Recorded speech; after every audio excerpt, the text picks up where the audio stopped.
ಜನರಿಗೆ ಬೇಕಾದಂತಹ ಅಂಶ ಬಹುಶಃ ನನ್ನ ಪ್ರಕಾರ ವಿಧಾನಸಭೆ ಕಲಾಪದಲ್ಲಿ ಪ್ರಸ್ತಾಪ ಆಗಬೇಕು, ಜನರಿಗೆ ಅನುಕೂಲ ಆಗಬೇಕು.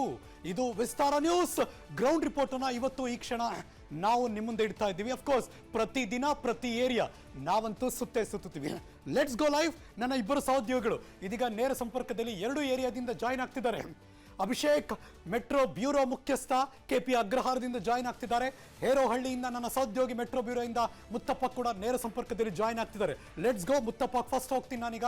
ಹೇರೋಹಳ್ಳಿ ಮುತ್ತಪ್ಪ, ಪರಿಸ್ಥಿತಿ ಹೇಗಿದೆ? ಜನ ಏನಂತಾರೆ? ಹರೀಶ್, ಚಿಂತಾಜನಕ ಪರಿಸ್ಥಿತಿ. ಯಾಕಂದ್ರೆ ಇಲ್ಲಿರುವಂತಹ ಜನ ಒಂದು ಹನಿ ಕುಡಿಯೋ ನೀರು ಕೂಡ ಅಲ್ದಾಡುವಂತಹ ಪರಿಸ್ಥಿತಿ ನಿರ್ಮಾಣವಾಗಿದೆ. ಈ ಭಾಗದಲ್ಲಿ ನೋಡ್ತಾ ಇದ್ದೀವಿ, ಇಲ್ಲಿ ಕುಡಿಯೋ ನೀರಿನ ಸಮಸ್ಯೆ ಯಾವ ರೀತಿಯಾಗಿದೆ ಅಂತ ಇಲ್ಲಿರುವಂತಹ ಜನರನ್ನೇ ನೋಡಿದ್ರೆ ಗೊತ್ತಾಗತ್ತೆ. ಯಾಕಂದ್ರೆ ಒಂದ್ ಕಡೆ ಕಾವೇರಿ ನೀರು ವಾರಕ್ಕೆ ಒಂದ್ಸತಿ ಬಂದ್ರೆ ಅದು ಕೂಡ 2-3 ಬಿಂದಿಗೆ ತುಂಬಿಕೊಳ್ಳೋಕ್ಕೂ ಕೂಡ ಆಗಿರುವಂತಹ ಪರಿಸ್ಥಿತಿ ಇದೆ. ಸ್ವತಃ ಈ ಭಾಗದ ಸಮಸ್ಯೆನ ಇಲ್ಲಿರುವಂತಹ ಜನರನ್ನ ಪ್ರಶ್ನೆ ಮಾಡೋ ಮೂಲಕ ಕೇಳ್ತೀನಿ. ಸರ್, ನಿಮ್ಮ ಏರಿಯಾದಲ್ಲಿ ಕುಡಿಯೋ ನೀರಿನ ಸಮಸ್ಯೆ ಹೇಗಿದೆ ಸರ್?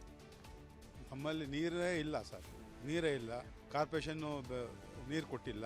ಕಾವೇರಿ ನೀರು ಬರುತ್ತೆ, ವಾರಕ್ಕೆ ಒಂದ್ಸಲ ಬರುತ್ತೆ, 20 ನಿಮಿಷನೂ ಬರೋಲ್ಲ. ಅದು ನೀರು ಇಲ್ಲ ಸರ್, ಭಾಳ ಕಷ್ಟ.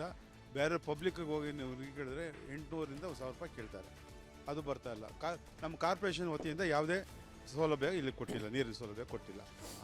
ಯಾವಾಗಿಂದ ಈ ಸಮಸ್ಯೆ ಸರ್ ತಮ್ಮ ಏರಿಯಾದಲ್ಲಿ? ತುಂಬ ದಿನದಿಂದ ಇದೆ ಸರ್, ಇದು ಈ ಥರ ತುಂಬ ದಿನದಿಂದ ಇದೆ. ಯಾವ ದಿನ ಅಂತ ನಾವು ಹೇಳೋಕ್ಕಾಗಲ್ಲ, ವರ್ಷಗಂಟ್ಲೇ ಆಗಿದೆ.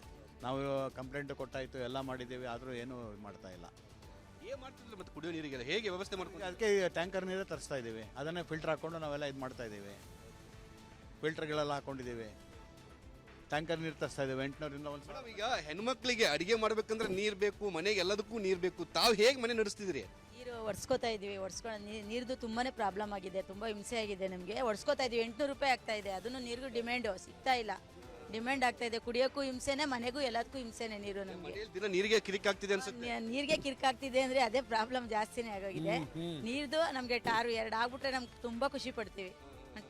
ಟಾರ್ ಆಗ್ಬೇಕು, ನೀರು 2 ಅನುಕೂಲ. ಸ್ಕೂಲ್ಗೆ ಹೋಗ್ಬೇಕು, ಎಲ್ಲರೂ ಆಫೀಸ್ಗೆ ಹೋಗ್ಬೇಕು, ಊಟ ಆದ ತಕ್ಷಣ ನೀರು ಕುಡಿಬೇಕು ಅಂದ್ರೆ ನೀರಿನ ಸಮಸ್ಯೆನ ಇಡೀ ಬೆಂಗಳೂರಲ್ಲಿದೆ. ಹೀಗೆ ಮುಂದುವರೆದ್ರೆ ಎಲ್ಲಿ ಹೋಗುತ್ತೆ ಸರ್ ಬೆಂಗಳೂರಿನ ಪರಿಸ್ಥಿತಿ? ಬೆಂಗಳೂರು ಬಿಟ್ಬಿಡಕ್ಕೆ ಎಲ್ಲರೂ ಹಂಗೆ ಆಗೋಗಿದೆ. ಈಗ ನೀರೇ ಬೆಂಗಳೂರು ಹಂಗೆ ಆಗೋಗಿದೆ, ನೀರೇ ಸಿಗಲ್ಲ. ನೀರಿಲ್ಲದವ್ರು ಏನು ಸುಖ ಬಂತು? ಈ ಮನುಷ್ಯಂಗೆ ಬೇಕಾದ್ರೆ ನೀರು, ನೀರೇ ಇಲ್ಲ ಅಂದ್ರೆ ಈ ಮನುಷ್ಯ ಬದುಕಾಗ ಆಗೋತಾ?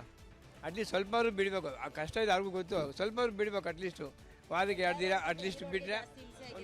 ಹರೀಶ್, ಎಲ್ಲರೂ ಈಗ ಬೆಂಗಳೂರು ಬಿಟ್ಟು ಹೋಗ್ಬೇಕಾದಂತ ಪರಿಸ್ಥಿತಿ ಬಂದಿದೆ ಅಂತ ಹೇಳ್ತಿದ್ದೆ. ಯಾಕಂದ್ರೆ ಕುಡಿಯೋ ನೀರಿನ ಸಮಸ್ಯೆ ಅಷ್ಟರ ಮಟ್ಟಿಗಿದೆ. ಯಾಕಂದ್ರೆ ಈ ಭಾಗದ ಜನ ಬೆಳಿಗ್ಗೆ ಆಫೀಸ್ ಹೋಗ್ಬೇಕು, ಮಕ್ಕಳು ಸ್ಕೂಲಿಗೆ ಹೋಗ್ಬೇಕು, ಹೆಣ್ಮಕ್ಳು ಅಡಿಗೆ ಮಾಡ್ಬೇಕಂದ್ರೂ ಕೂಡ ನೀರು ಬೇಕು. ಆದ್ರೆ ನೀರೇ ಇಲ್ಲ ಅಂದ್ರೆ ಏನ್ ಮಾಡ್ಬೇಕು? ಯಾಕಂದ್ರೆ ಟ್ಯಾಂಕರ್ ಅವರು ಕೂಡ ಯಾರು ಹೆಚ್ಚು ದುಡ್ಡು ಕೊಡ್ತಾರೋ ಅವರಿಗೆ ನೀರು ಸರಬರಾಜು ಮಾಡ್ತಾರೆ ಹೊರತು ಇಂತಹ ಏರಿಯಾಗಳಿಗೆ ಸರಬರಾಜು ಮಾಡ್ತಾ ಇಲ್ಲ. ಸರ್ಕಾರ ಎಚ್ಚೆತ್ಕೊಳ್ಳೆ ಹೋದ್ರೆ ಜನ ಬೇರೆ ಕಡೆ ಗುಳೆ ಹೋಗುವಂತ ಪರಿಸ್ಥಿತಿ ನಿರ್ಮಾಣವಾಗುತ್ತೆ. Harish, exactly. Thank you so much Muthappa. ಅನುಕ್ಷಣದ ಸುದ್ದಿಗಳಿಗಾಗಿ Vistara news YouTube channel subscribe ಮಾಡಿ. ಹೊಸ ಸುದ್ದಿಗಳ ನೋಟಿಫಿಕೇಶನ್ಗಾಗಿ ಬೆಲ್ ಐಕಾನ್ ಕ್ಲಿಕ್ ಮಾಡಿ. ಲೇಟೆಸ್ಟ್ ಅಪ್ಡೇಟ್ಸ್ಗಾಗಿ www.vistaranews.com ವೆಬ್ಸೈಟ್ಗೆ ವಿಸಿಟ್ ಮಾಡಿ. ಅಂಗೈಯಲ್ಲೇ ಜಗತ್ತಿನ ಸುದ್ದಿ ತಿಳಿಯಲು Vistara news Kannada app download ಮಾಡಿ.